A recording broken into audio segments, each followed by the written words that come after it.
Try niyo po ito. Ako na nagsasabi na pagkasarap. Siyempre, titikman natin yan, di ba? Oops.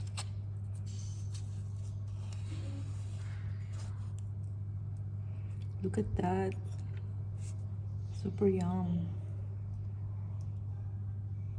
Maganda talaga yung tinapay kapag ginamit bread flour. Super rich ang flavor. Yum.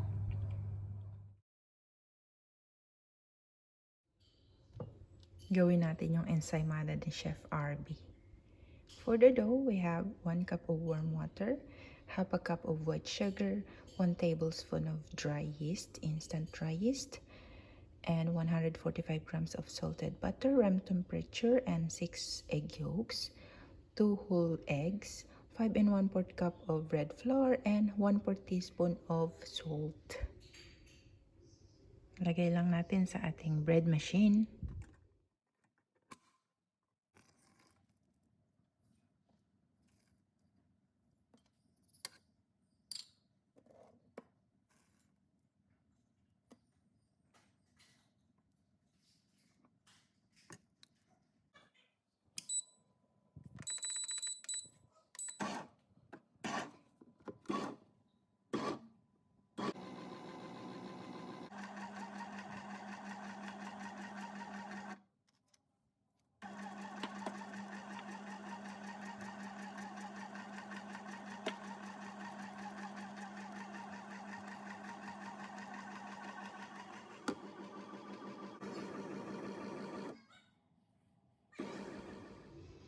Tapos na tayo mag-knead. Ito, elastic na yung kanyang texture. I-rest po natin ito ng 1 hour hanggang mag-double yung kanyang volume.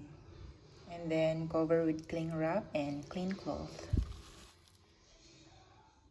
For the frosting, we have 1 cup of room temperature butter, 1/4 cup of cream cheese, and half a cup of powdered sugar.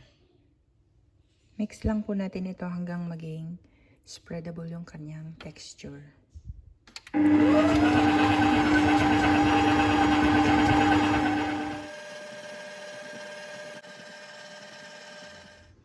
After 1 hour proofing, ito na siya.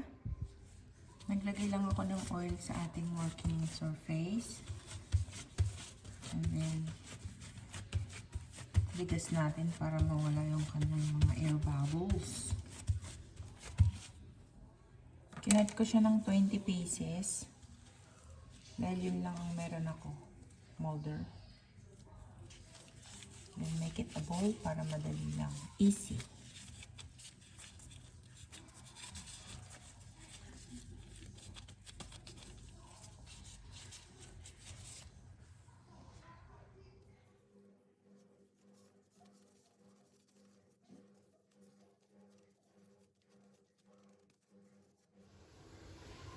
After nating mabilog, rest ulit natin ito mga 20 to 30 minutes hanggang mag-double yung kanyang size bago natin siya i-bake.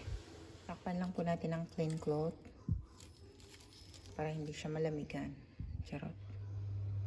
After 20 minutes of resting, i-bake natin ito sa preheated oven, 175 degrees Celsius for about 16 minutes. Ito yung unang naluto. Ang cute, diba? Ayan, luto na po. At syempre, tinikman ko na. Ang sarap talaga, grabe.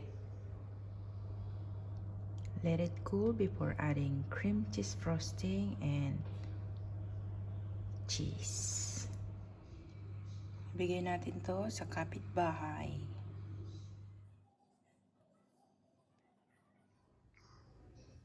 Yung iba, bukas ko na lalagyan ng toppings.